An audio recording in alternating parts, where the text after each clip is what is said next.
Seafood is a major contributor to the Oregon economy, generating sales and jobs for the state while creating a livable wage for residents of our coastal communities.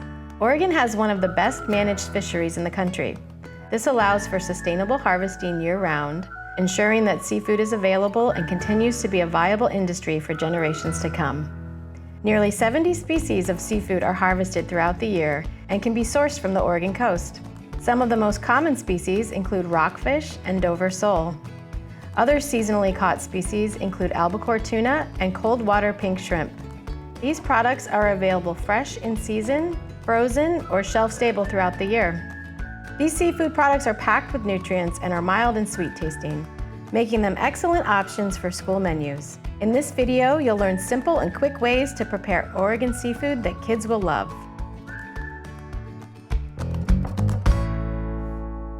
Hi, I'm Chef Garrett with the Culinary Institute of Child Nutrition, and I'm here in Oregon to talk to you about how to use Oregon-caught seafood on the school menu. Now, what I have here is Oregon-caught pink shrimp, sometimes also called bay shrimp, but it is the small little salad shrimps that you've seen, and they're so much fun, and they have a lot of appeal. Now, this comes to us individually quick frozen and already cooked, so it makes it super convenient to use. I'll show you the package that I have here. This is a 5-pound package. Now, you might need the entire 5 pounds, in which case, just leave the shrimp in the package, and you can place this in a pan like so, and refrigerate overnight, and the shrimp should be ready to use tomorrow. For my recipe, I'm not gonna need this entire bag of shrimp. So what I'll do is I'll take the amount I need out, and I'll use the same thawing process.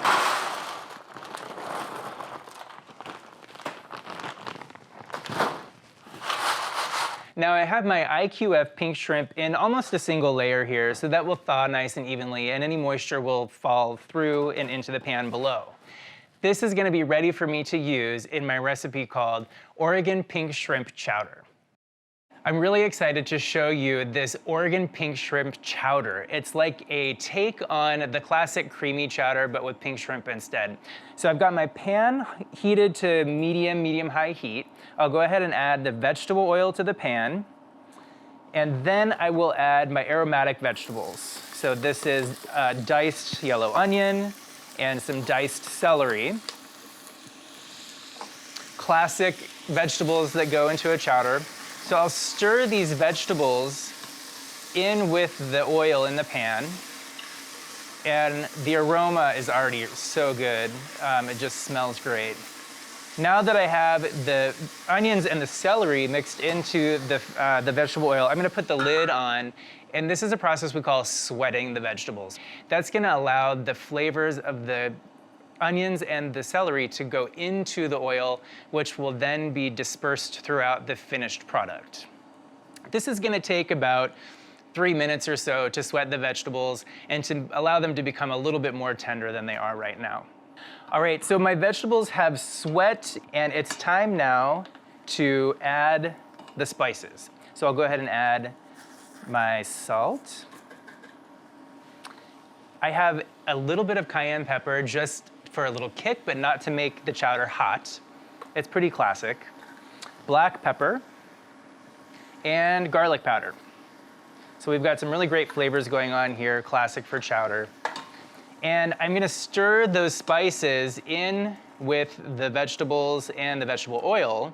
And this is gonna do sort of what we would call blooming. So we're gonna bloom the spices in the vegetable oil, and that allows the spices to contact the hot oil and release their flavors into the oil, much like the aromatic vegetables, so that the flavor gets carried through the finished chowder.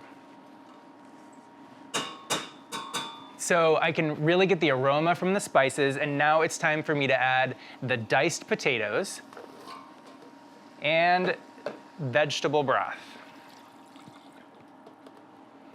This is just enough vegetable broth to come up basically to the surface of the potatoes. And this is gonna allow the potatoes to cook evenly as they simmer, because we want them to be just tender but not falling apart. So I'll bring this up to a simmer, bump up my heat here a little bit. All right, so I'll bring that up to a simmer and cover this and let those potatoes cook for just a few minutes. So while the potatoes are cooking, I'm going to take the opportunity to tell you a little bit more about the Oregon pink shrimp. This is a really great product because it is small, it comes already cooked, it's individually quick frozen, it's easy to thaw and use. Now, when you're thinking of bringing a product in like this, you want to think about cross-utilizing the product across your menu. So if you're going to try the chowder, you could also try using the pink shrimp on like a Caesar salad. It would be a great protein addition there. You could also try making just kind of a classic shrimp salad sandwich and put that on a whole grain croissant. I think that would really elevate the menu. Okay, it's time for me to check the potatoes. This has been simmering for several minutes and things are looking really good in here. The potatoes are starting to become tender, but not falling apart. We do want some chunks in the final chowder, of course. So I think we're ready for our next step, which is to add the evaporated milk. Now, I'm choosing to use evaporated milk in this recipe because evaporated milk has a tendency to hold a little bit better in a soup, whereas regular milk might curdle if it were to be overheated. So you have a little bit more safety with evaporated milk than non-evaporated milk, especially when you're using a lower fat milk. So this will ensure we've got a good creaminess to it, but that it's not going to curdle in the event that we bring this to a boil. You definitely want to avoid that. We want to just simmer this chowder from here on out. But this is just a reassurance. So next I'll add the corn. This is Oregon super sweet corn that is available frozen. This is mashed potato flakes. They're dehydrated flakes, and this is gonna just be added here. I'm gonna use a whisk to incorporate, just to make sure we don't end up with any lumps of potato. And it's important to have a thick chowder when we work in child nutrition because a thick chowder isn't going to spill as it's walked through the cafeteria.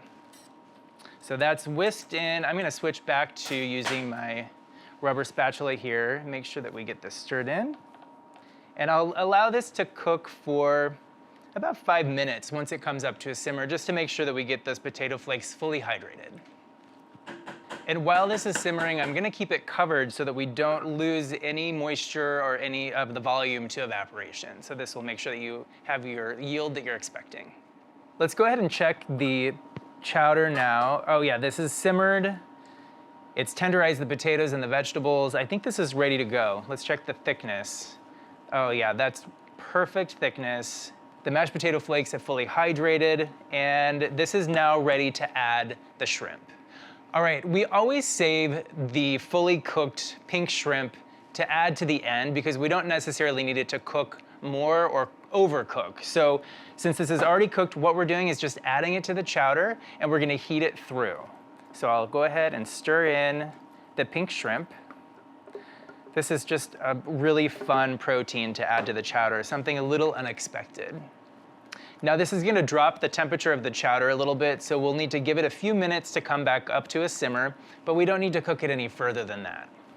It's nice and thick. So let me take the temp real quickly, make sure we've hit 165.